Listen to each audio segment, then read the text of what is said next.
Imra'atin yang cuma ataupun dia berhijrah tu kerana perempuan yang nak dikahwininya, dia dapatlah berkahwin dengan perempuan itu. Fahijratu ila ma hajara ilaihi. Maka hijrahnya terhenti di atas maksud tujuan yang dia berhijrah. Itu Allah nilai situ. Iaitu niat cukup penting dalam setiap amalan kita. Apa juga yang kita buat, niat kena betul.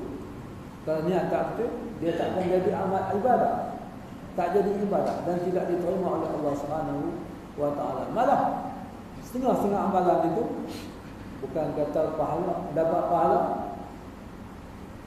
malah dapat dosa. Kalau niat tak betul, dia buat dalam keadaan riak ataupun nak tunjuk ke orang, nak tunjuk ke orang, ataupun dia beri sesuatu kerana dunia, kerana dia nak sesuatu pula. Dia bagi sesuatu ke orang kerana sebagai umpan, atau orang pancing ikan tu, umpan. Tujuan bukan nak bagi ikan makan. Tujuan dia apa? Nak ambil ikan tu. Yang tu kalau niat tu yang ikan tak tahu nak kalau yang lain. Kalau yang lain bagi dengan tujuan hendak itu pahala tak nak sikit tak nak. Lebih-lebih lagi kalau benar kita bagi tu sumbernya tak betul, ya, cara tak betul, kita bagi ke orang, lagi berdosa. Ya.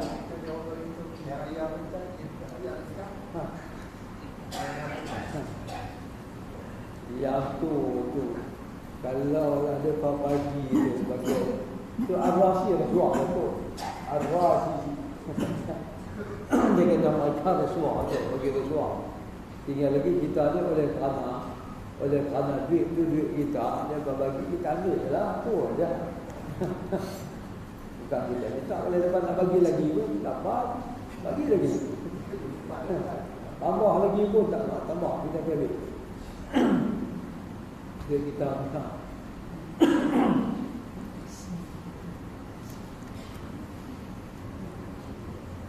Jadi itu tengok ya. Hak dikatakan kalau nak bagi ke apa, hak sendiri.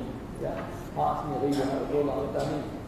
Bukan orang. Kalau orang bagi, itu akan dipersoalkan oleh Allah Subhanahu wa taala. Hak kita. Jadi niat kita tu berdasarkan kepada apa yang kita buat. Ya.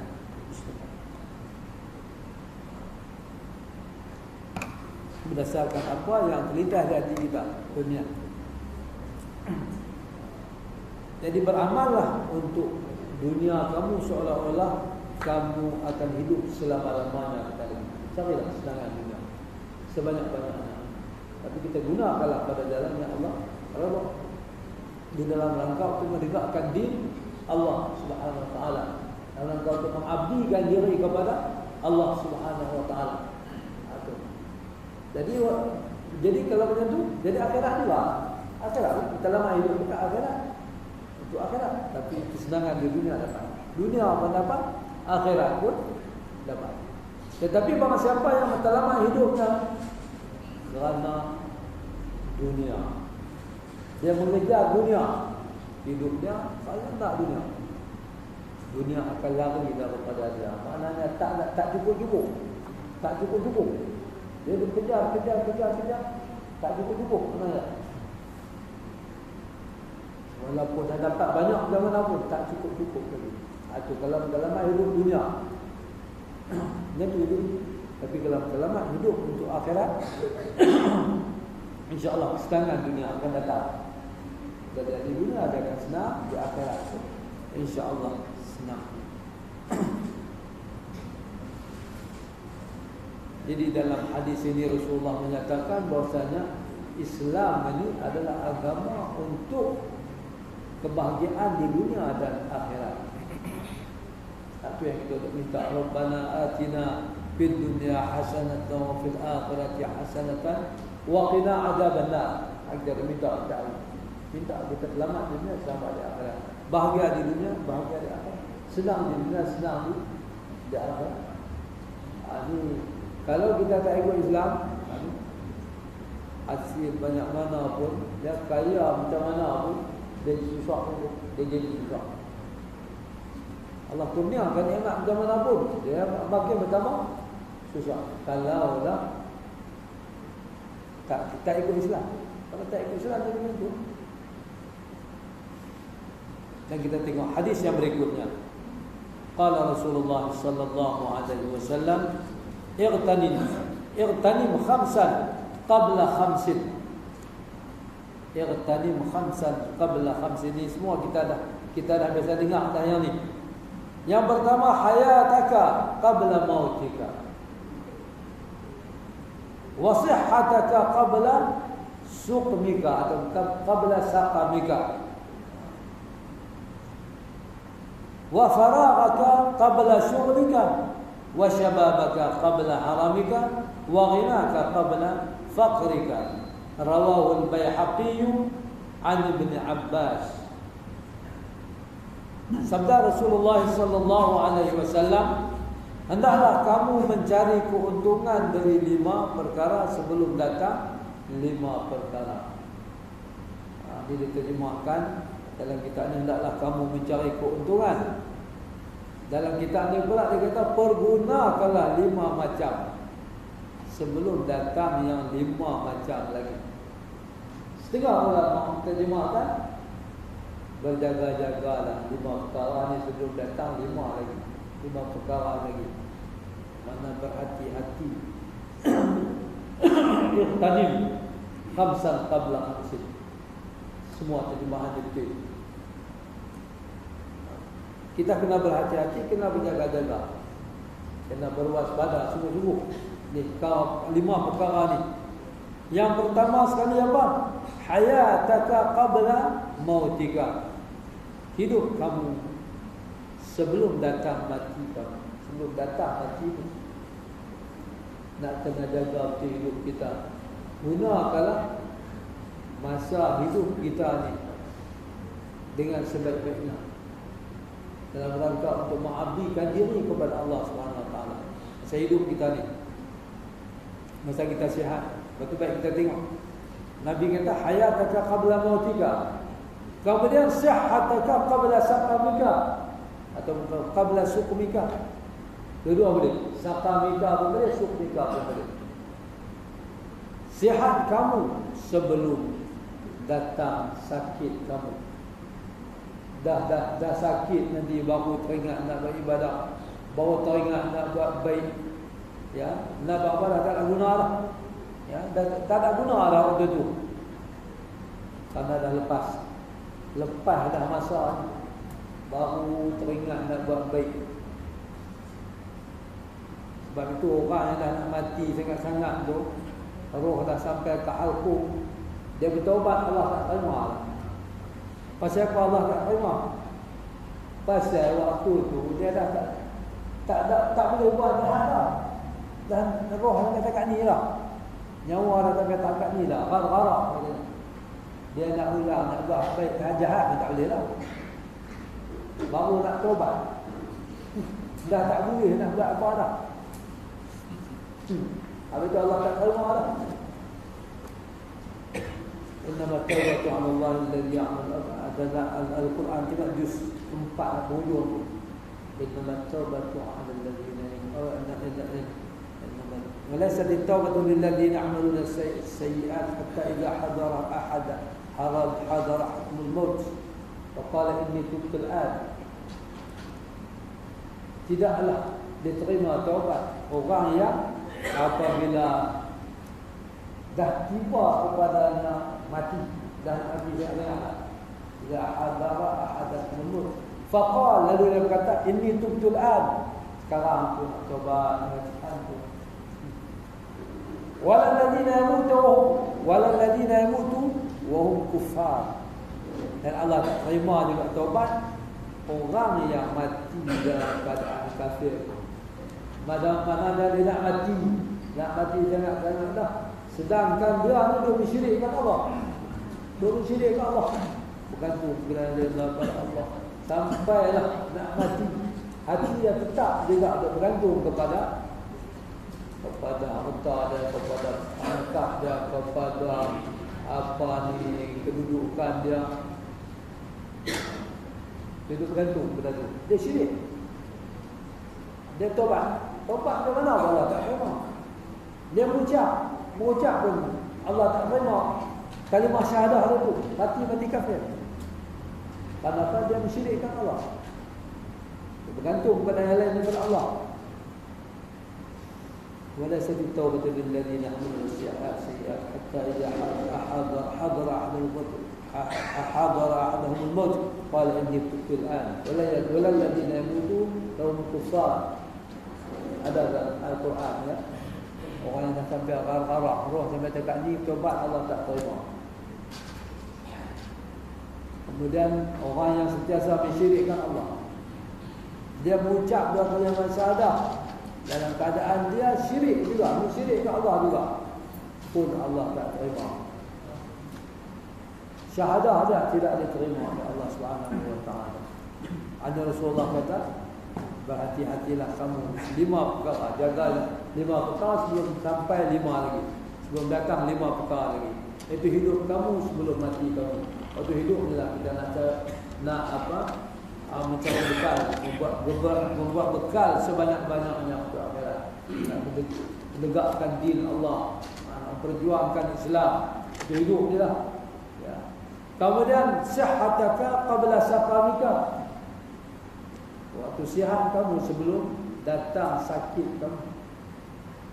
Waktu sihat ni gunakanlah hidup kita, kesihatan kita ni dalam rangka untuk nak menegakkan din Allah Subhanahu wa taala. Gunakan kesihatan kita untuk menegakkan din Allah. Dan tak larat esok sakit, esok baru teringat tak ada guna dah. Kemudian wa faraghaka qabla syughlika. Faraghaka maknanya waktu lapang kamu sebelum datang waktu sibuk kamu. Waktu lapang, gunakan waktu lapang kita.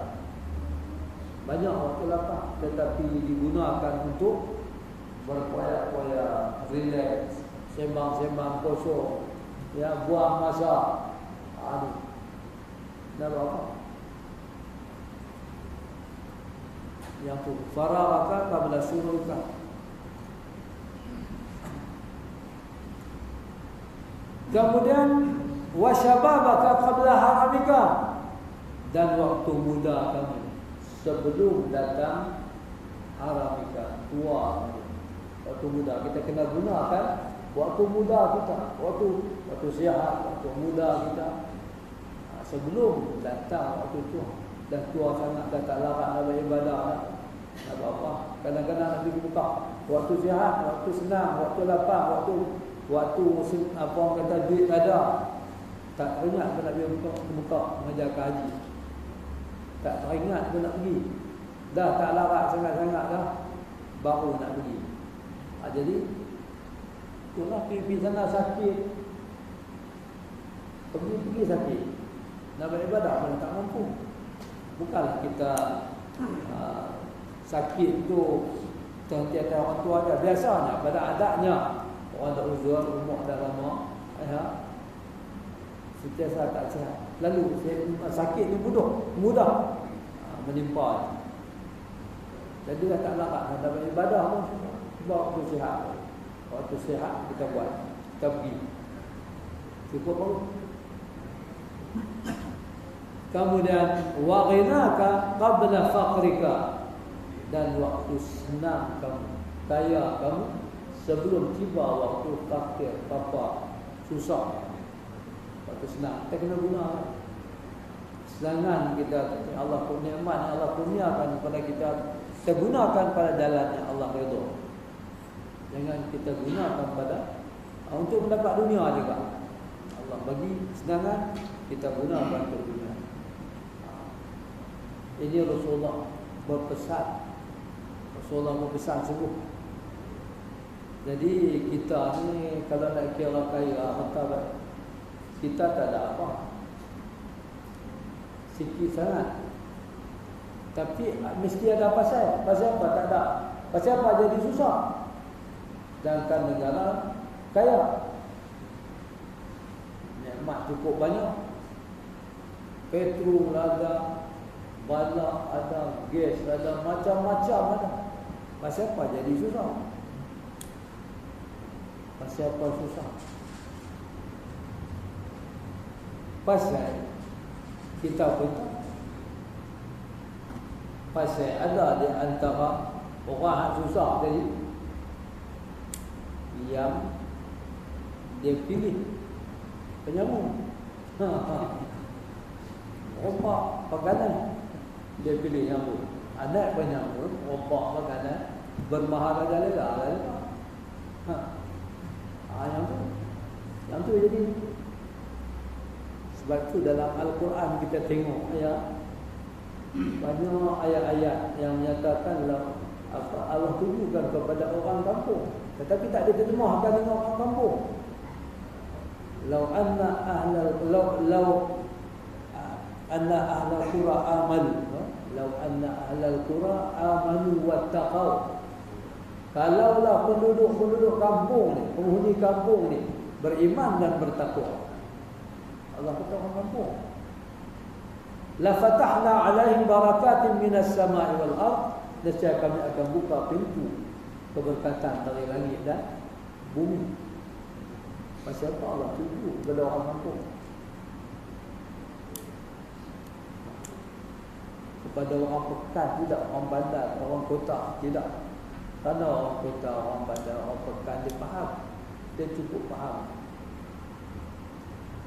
dia dah nampak dah. Tapi hak tak faham ni Allah kata orang kampung ni apa saja yang mereka dengar terima bulan-bulan. Beri sikit, bagus sungguh. Bagus sungguh. 50 tahun dapat 500 lagi. Bahagia dan sungai-sungai menangis-nangis. Rugi, nangis-nangis. Kalau dia bagi dia poket dia tak apalah. Nangis-nangis. Dia bagi 3,000 pula ni. 3,000. Banyak dia pula. Dia tak ada dia. Jaga lepas ni. Dia kau balik. Dia tahu balik. Dia tak tahu kata.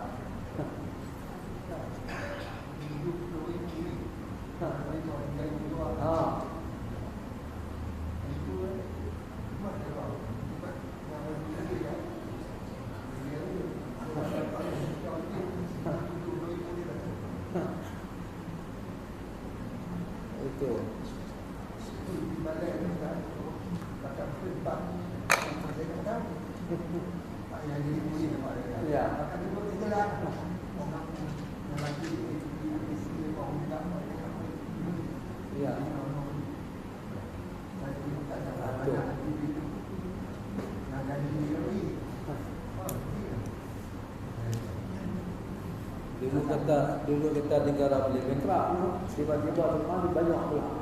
Tak ada gerak pun. Kaabah kita tengok, kita doa kepada Allah Subhanahu Wa Taala.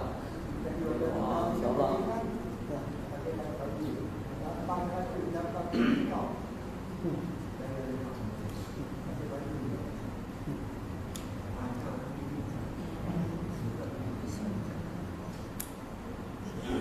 Ya.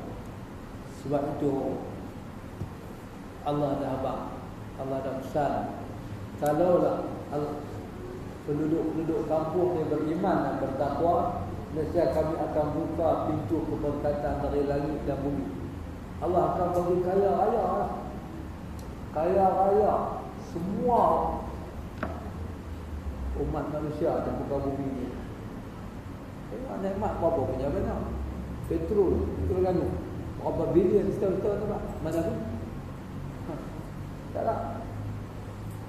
Jadi kalau kita tengok 50 pound 1 liter ni boleh. Boleh bagi 50 pound 1 liter. Jadi kerana nikmat yang banyak tu. Tapi tak apa. Itu yang Nabi kata, di akhir zaman nantinya akan mengadakan segala hasil bumi ini adalah orang-orang jahat. Min syirari khalqillah. Nabi sendiri hamba orang jahat. Hamba-hamba makhluk-makhluk Allah yang jahat. Min syirari khalqillah. Nabi kata makhluk Allah yang jahat. Yang jahat apa? Yang tak beriman, yang tak beramal. Kan dia orang jahat.